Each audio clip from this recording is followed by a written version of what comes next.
En este vídeo vamos a ver los tipos de anticuerpos y las funciones principales de los anticuerpos.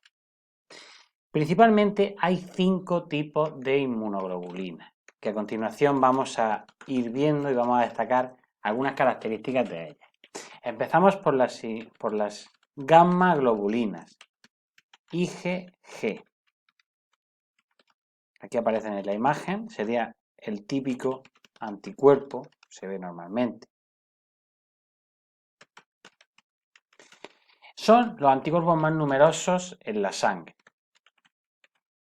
Estos anticuerpos son capaces de activar tanto el sistema de complemento, que son un conjunto de proteínas que van a atacar a diferentes o que van a servir como que van a apoyar la inmunidad, que le veremos más adelante, como a los fagocitos, es decir, pueden activar el sistema de complemento y los fagocitos, como son los macrófagos y los micrófagos que vimos anteriormente.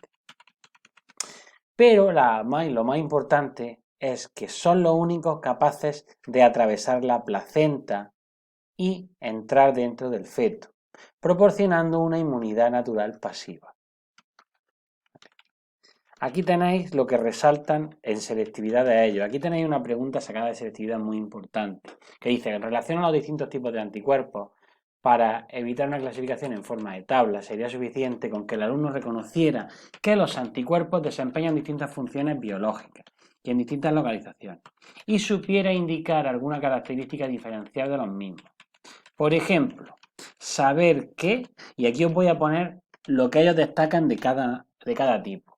De los G destacan que son los únicos anticuerpos que pueden atravesar la placenta.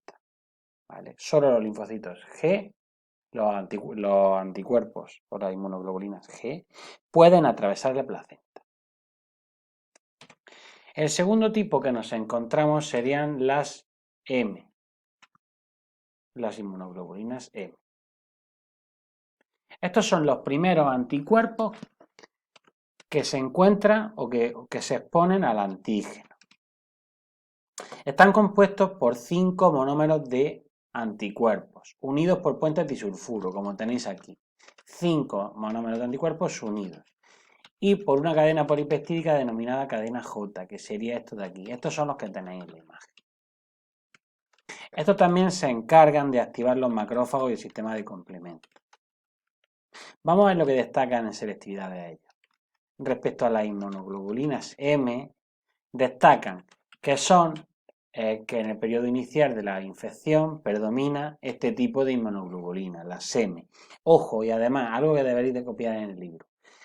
Producen la aglutinación sanguínea. Estas son las que se encargan o las que producen la aglutinación de la sangre cuando tenemos un grupo sanguíneo que tiene un antígeno al que le atacan este tipo de anticuerpos. Estos son los anticuerpos que aglutinan la sangre. Serían las dos características más importantes. Continuamos con las inmunoglobulinas A. Estas inmunoglobulinas A están constituidas normalmente por dos monómeros, ¿vale? Unidos. Dos monómeros unidos. La característica más importante de esto es que además de encontrarse en la sangre, como viene aquí, también se encuentran en las secreciones animales o en las diversas secreciones como la leche, el mucus respiratorio intestinal, la saliva y las lágrimas. Estos colaboran con las barreras primarias de la defensa de los animales. Entonces, la característica más importante de estos, que los tenéis aquí, fijaos, inmunoglobulina A, sería que se encuentran mayoritariamente en las secreciones. Inmunoglobulina A en las secreciones. En cuanto a la inmunoglobulina E, aquí la tenéis, esta es parecida a la G, pero tiene las dos cadenas, o sea, esta zona sería un poco más larga, como la veis aquí.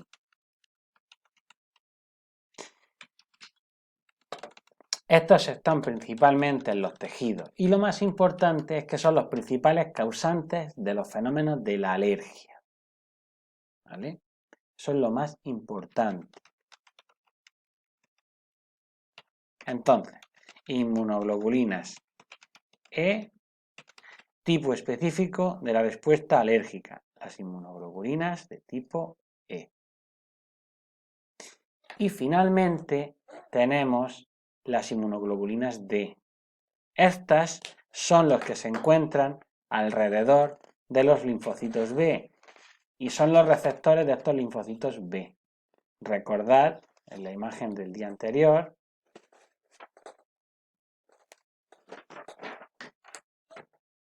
nos vamos a ir a que veáis un linfocito B. Fijaos, acordad, los linfocitos B tienen alrededor una especie de anticuerpo de superficie.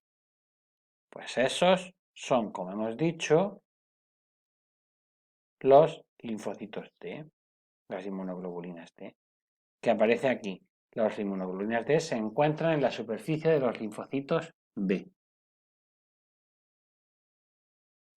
Vamos a hablar ahora de los anticuerpos monoclonales, lo que son. Vale, los anticuerpos monoclonales no creo que los pregunten en selectividad, no obstante, no está de más que lo sepáis lo que son, por si acaso. Los anticuerpos monoclonales se obtienen a partir de una técnica en la que se hibrida un clon de linfocito B, o sea, un linfocito B que desciende de una célula madre de la médula ósea roja, o sea, tenemos un linfocito que viene de la médula ósea roja, y ese se hibrida con células tumorales, que las células tumorales tienen la capacidad de reproducirse indefinidamente, o sea, utilizamos los dos linfocitos B de la médula ósea roja y células tumorales. ¿Con qué fin? Pues con el fin de que este linfocito se reproduzca indefinidamente y gracias a esta técnica obtener grandes cantidades de anticuerpos idénticos, los cuales pues van a reaccionar con el antígeno que produce una enfermedad, ¿vale? Como tenéis aquí en la imagen. Una célula precursora de anticuerpos, linfocito B, se hace una fusión con una célula tumoral y claro, pues estas proliferan, se obtienen muchas células de este tipo y entonces obtenemos muchos tipos de mucha cantidad de anticuerpos monoclonales de este tipo. A continuación vamos a analizar cómo se produce la unión entre el antígeno y el anticuerpo. Lo primero de todo es indicar que los anticuerpos reconocen a los antígenos y se unen a ellos mediante enlaces que pueden ser de Van der Waals, fuerzas hidrofóbicas o iónicas, en una reacción que se denomina antígeno-anticuerpo. ¿Dónde se lleva a cabo esta unión o entre qué partes se lleva a cabo esta unión? Pues entre las porciones variables de las cadenas H y L, que era lo que se conocía como, acordaos, nos vamos a la zona, nos vamos a anticuerpos, era lo que se conocía como el parátopo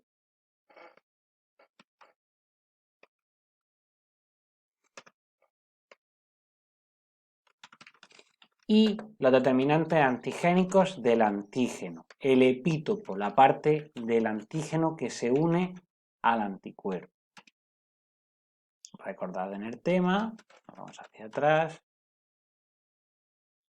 antígenos, y aquí tendríamos el epítopo, la zona que se une, el epítopo. El epítopo se une al parátopo.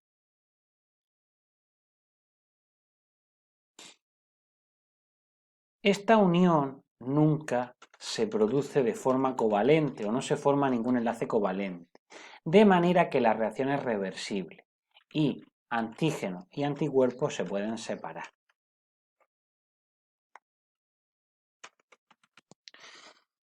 Debemos destacar que la reacción antígeno-anticuerpo es específica, extraordinariamente específica. Un anticuerpo puede reconocer únicamente a su antígeno complementario entre la multitud de los que se encuentran, de los que tenemos.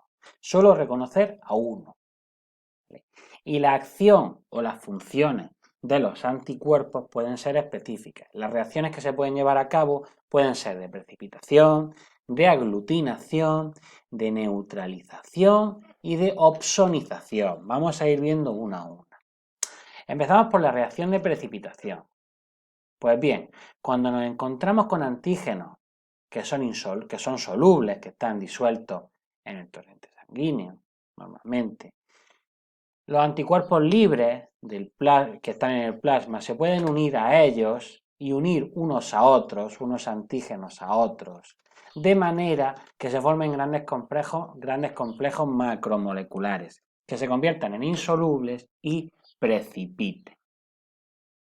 Eso ocurre cuando los antígenos tienen diferentes determinantes antigénicos, es decir, diferentes zonas de unión con los anticuerpos.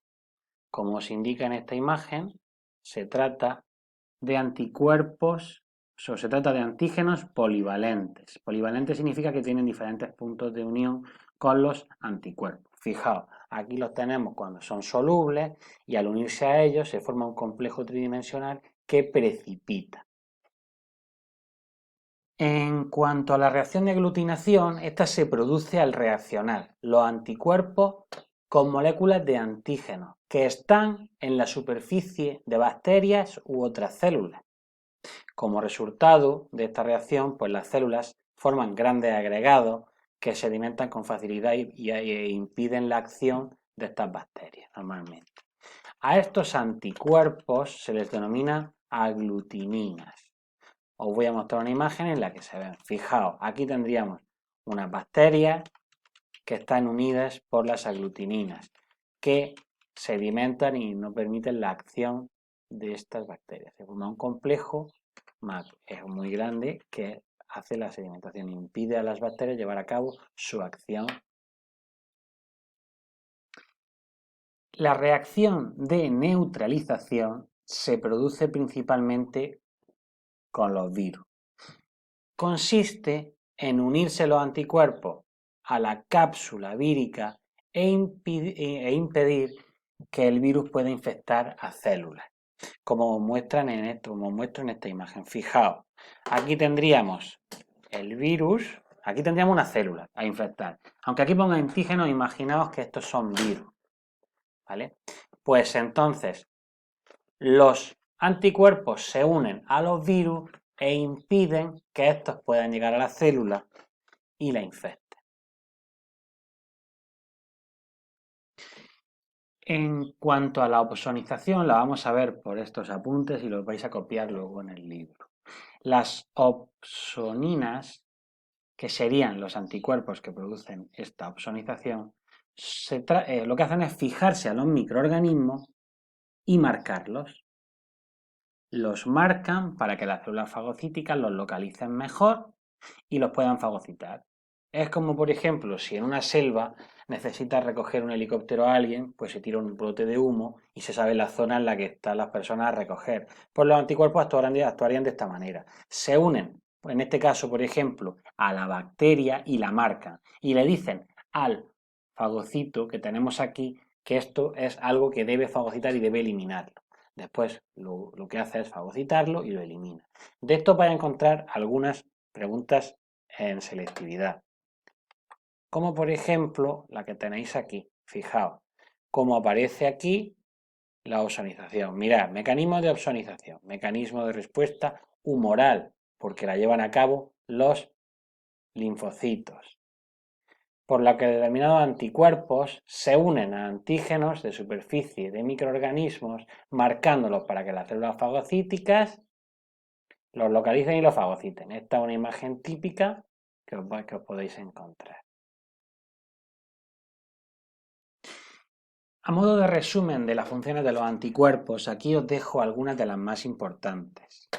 Primera, unirse de forma específica a los antígenos para inactivar la acción formando el complejo antígeno-anticuerpo.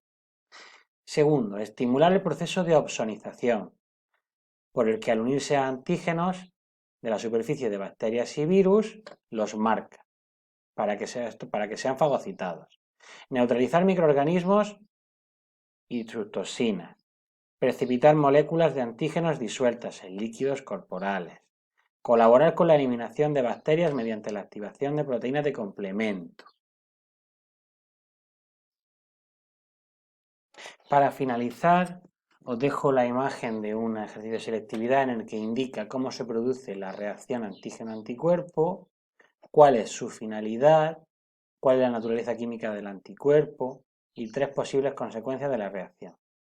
¿Vale? Aquí la tenéis para que la copiéis. Esta está en selectividad.